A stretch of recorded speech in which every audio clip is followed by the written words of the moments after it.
Hello everyone. Today we are going to discuss the next cancer of genital tract, and the topic is cancer of uterus or cancer of endometrium, CA endometrium. We had seen cancer of vulva, cancer of cervix, and in that topic only the next one is CA endometrium or cancer of endometrium. So the cancer of endometrium or endometrial carcinoma, endometrial cancer or uterine cancer. This is the cancer of uterine muscles or uterine tissues, and usually this cancer is seen in percentage wise. It is seen 30 to 40 females of the cancers are affected with this uterine cancer. So percentage is also increasing day by day, but early detection of cancer as it have good prognosis. So detection of cancer in early stages can save the life of patient. So incidence is about 30 to 40% female cancers are of uterine origin, and this cancer is uterine tissue or uterine muscular cancer, and this cancer mainly it is seen in western countries, but also in Asiatic countries this is common. Now the causes or etiology of this uterine cancer. Etiologically or mainly the causes of cancer, as the cancers are usually unknown origin, but in some cases the cancer, uterine cancer is seen in females with history of hormonal therapy, contraceptive pills, or prolonged use of any drug like estrogen. Estrogen is the main hormone or important hormone. Patients who are having estrogen therapy or estrogen treatment for many years, they are more prone to have this type of cancer. So endometrial cancer is mainly seen in the patient with prolonged hormonal therapy, especially estrogen.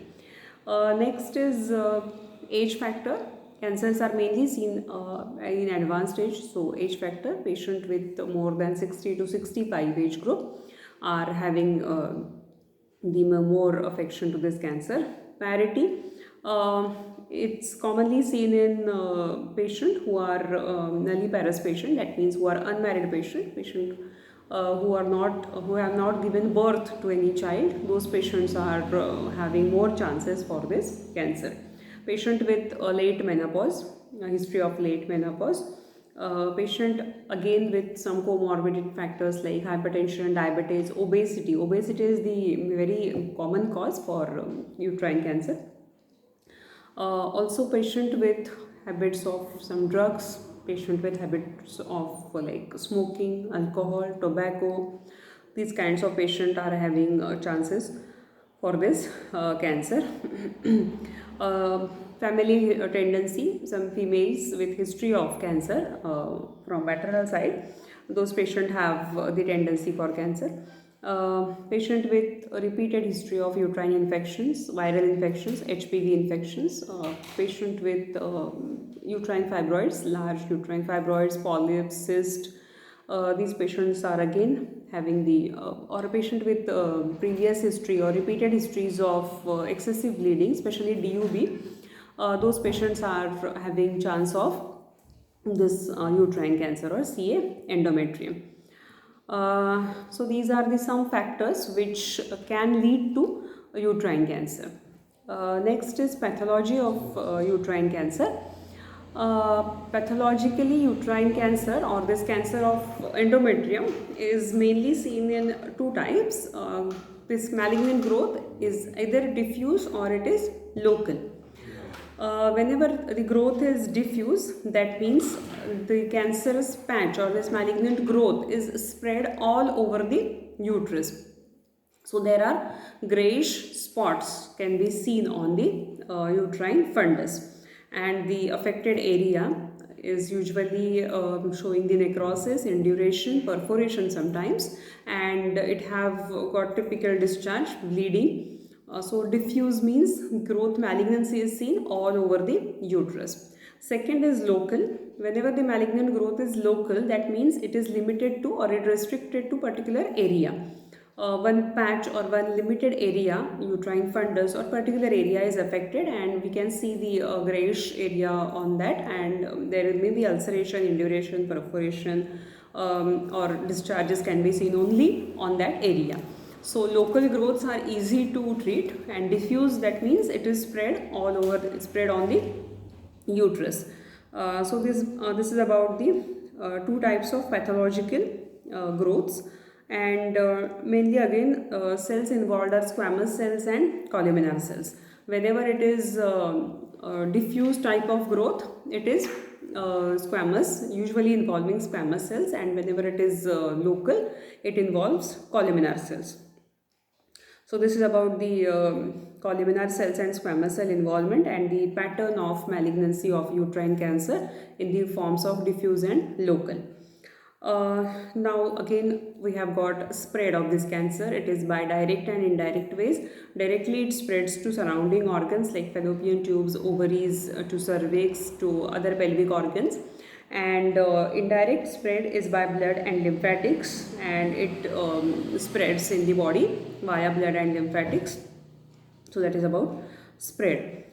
Now the clinical features of this uterine cancer. Cancers are usually silent, so they don't give history at early stages, but some patients can notice the some features of cancer like weakness, giddiness, loss of appetite, loss of weight, malaise, constant feverish feeling. All these symptoms can be noticed by patient, but overall these cancers are silent, so no complaints are seen at early stages. But some patient having the complaints of bleeding, per vaginal bleeding, as it is seen in menopausal patients. So patient will have post-menopausal bleeding. Irregular, in some patients with menstruation, patient will complain of irregular bleeding, excessive bleeding, sometimes spotting. So this is about per vaginal bleeding, post-menopausal bleeding or irregular bleeding. Next one will be the pain. Patient will have lower abdominal pain, constant pain in lower abdomen. So she will give history of pain or constant dull pain in abdomen. Next is discharge, white discharge, purulent discharge, offensive discharge. This is the peculiarity of cancer of cervix. Along with a cancer of uterus, so along with PV bleeding, pain in lower abdomen, there is white discharge or purulent discharge or pus-like discharge, PV discharge rather. And along with that, patient have fever, body ache, malaise, loss of appetite, loss of weight, weakness feeling. These things can be noticed. After that, on examination, general examination, signs of anemia usually noticed, as it is the key feature of cancer. So patient may have pallor, clubbing, and icterus and all those things. So anemia signs can be seen. Per abdomen, if there is enlargement of uterus, if that malignant growth is seen in the uterus and uterine size is enlarged, we can palpate the uterus as a hard structure. It is usually hard, bulky, enlarged, and usually it is mobile in early stage. But if it is advanced and malignancy is involving uterus with surrounding tissue, then that growth is fixed. We cannot move the uterus. So uterus is immobile. There is hard, bulky, enlarged uterus, and it is immobile or fixed. PSPV examination, we can see discharges, bleeding. If at all there is history of per vaginal bleeding or discharges, we can notice that. And on examination, uterus is enlarged. PSPV examination, if we palpate the uterus, it is bulky, hard, enlarged, and it is fixed. Always in cancer, the structure is fixed because of the involvement of surrounding tissues. So this is the examination, PSPV examination. Depending on this PSPV examination, because cancers are seen in the advanced stage, patient will give particular history of this type of pain, bleeding, discharge, and some cancer features. So actually this is very easy to detect. But as we have to confirm the diagnosis, so we have to do some investigations, and for cancer we do all the routine investigations. Biopsy is the very common investigation and which is very confirmatory investigation. So we advise uterine biopsy for these patients. Pap smear also we advise because we can rule out the cancers. So investigation, we advised uterine curate. We advise uterine curate to get the biopsy material, and we advise sometimes laparoscopy, hysteroscopy in initial stage. But to confirm the cancer, we have to advise cervical, uterine biopsy, pap smear, And again, we advise this USG can be done to confirm the other things. So ultrasound in initial stages and CT scan, MRI to know the spread of cancer. So all these things are usually routine investigations for cancer. Step by step we advise. First of all, we advise all the routine blood investigations, USG, laparoscopy, if possible hysteroscopy. Then after that we get some clue for the cancer, because we cannot label the patient that patient if having PV bleeding, pain, discharge, that means she is cancerous, age more than 60. We cannot label that patient. So we have to follow some protocols.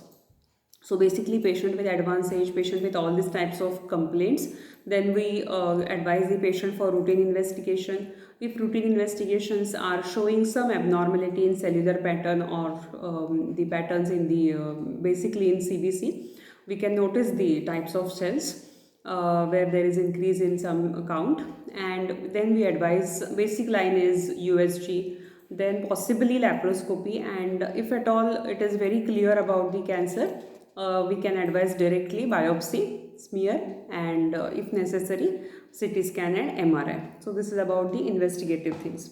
After the investigation we can confirm the diagnosis, and after that again we have got FIGO staging, that is International Federation of Gynec and Obs given us the staging for uterine cancer also, and the staging is stage 0, that is CA in situ, that means cells are only involved and cancer is seen only in the uterine cell. So that is stage 0. Stage 1, that is uterine cancer or the cancer is limited to only uterine endometrium, or it is limited to only uterus. First A, it is the cancer but the involvement is less than 8 centimeter. First B, it is the involvement or the patch is more than 8 centimeter, malignant growth or that patch is more than 8 centimeter. This is about stage first. So stage first is uterine cancer confined or restricted to particular area, that is endometrium. So it is limited to uterine endometrium, that is stage first. In first A, the growth is less 8 centimeter or less than 8 centimeter. B is growth is more than 8 centimeter. That is about stage first. Stage second, cancer, uterine cancer, this spreads up to cervix. That means in lower direction it reaches up to cervix. So now it is outside the uterus and reaches up to cervix. That is second stage. Stage third is CA out of uterus but within pelvic cavity. Cervix, it reaches already up to cervix in second stage, and in this stage it spreads on the surrounding organ but remains in the pelvic cavity. So it is limited to pelvis only. That means it has involved the lower part of cervix, that is vagina and other things. Surrounding organs are involved, but it is in the pelvic. So cancer spread in the pelvic cavity, or it is confined or limited to pelvis only. Lymph nodes and other things are involved. Pelvic lymph nodes and other things are involved in this stage. So that is about third stage. And fourth stage, that is cancer in the body. Fourth A is cancer to adjacent organ and fourth B is cancer to distant organ. So that is about the staging of this cancer of uterus. Again to revise, stage 0, that means cancer in the cells, limited to cells, so it is CA in situ. Stage first, CA limited to uterus or uterine endometrium. In first A, the growth is 8 centimeter or less than 8 centimeter. First B, growth is more than 8 centimeter. Second stage, cancer out of uterus reaches up to cervix. Stage third, cancer involving cervix, it spreads in the pelvic cavity with lymph node involvement and other things, but it is limited in pelvis. That is stage third. Stage fourth, cancer in the body. Fourth A, spreads to surrounding organs, like it may involve bladder, urethra, rectum and other surrounding organs. And fourth B, it involves distant organs like lungs, liver, kidneys, spleen, sometimes brain. So distant spread. So this is about the FIGO staging.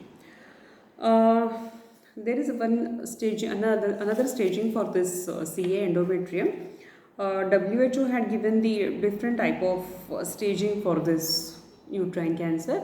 As the prevalence increased in the Western countries, so WHO given the classification for uterine cancer. They had given the stages in three patterns: grade 1, grade 2, grade 3. Grade 1 is initial stage, where the this tumor or malignancy is at the early stage, and only single layer is involved, single layer of uterine endometrium is involved.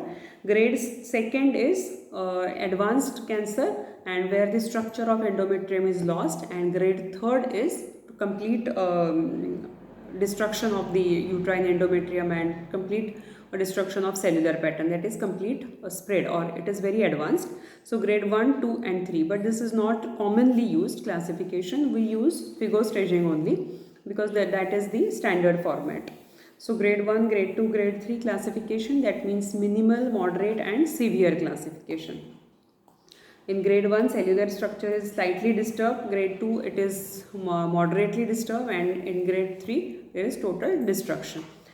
But FIGO staging is commonly asked, and that is only used staging for cancer of endometrium. Treatment or management is, again, for cancers we have to advise prevention basically. So prevention is to avoid smoking, alcohol, dietetic improvement, rest, exercise, to avoid prolonged hormonal therapy, or use of prolonged hormones, or use of any steroids, constant use of any drugs without proper medical supervision. Prolonged treatment of infertility, that is also one of the cause, especially in India, like country where fertility is very much important for a female. So infertility leads to prolonged hormonal therapy for that female patient, and because of that overuse of hormones, that patient may have chance of this uterine cancer. So this prolonged hormonal therapy should be avoided. So that comes for the prevention. So proper education about health, proper use of hormone, duration to use that hormone, all these things are used for the prevention. And for curative, as we know, in initial stages, surgical treatment, that is for stage 0 to stage 1st, we can advise hysterectomy, that is removal of uterus, lymph nodes, ligaments, complete hysterectomy is advised. And from stage 2nd to stage 4th, we have to advise chemotherapy and radiotherapy, because whenever the cancer is out of that organ, we have to advise chemo and radiotherapy, because we cannot advise surgical treatment, and we cannot remove the organs and lymph nodes everywhere in the body. So for initial stage, surgical treatment, and for advanced stages, of course surgical treatment is followed by chemo and radiation, but we can advise this hysterectomy for stage 0 and stage 1st, along with post-op radiotherapy or chemotherapy. And from stage 2nd onwards, we have to advise third onward, we have to advise chemotherapy and radiotherapy. Chemotherapy means we give chemotherapeutic tablets, and radiations are given according to the spread of cancer. So that is about uterine cancer.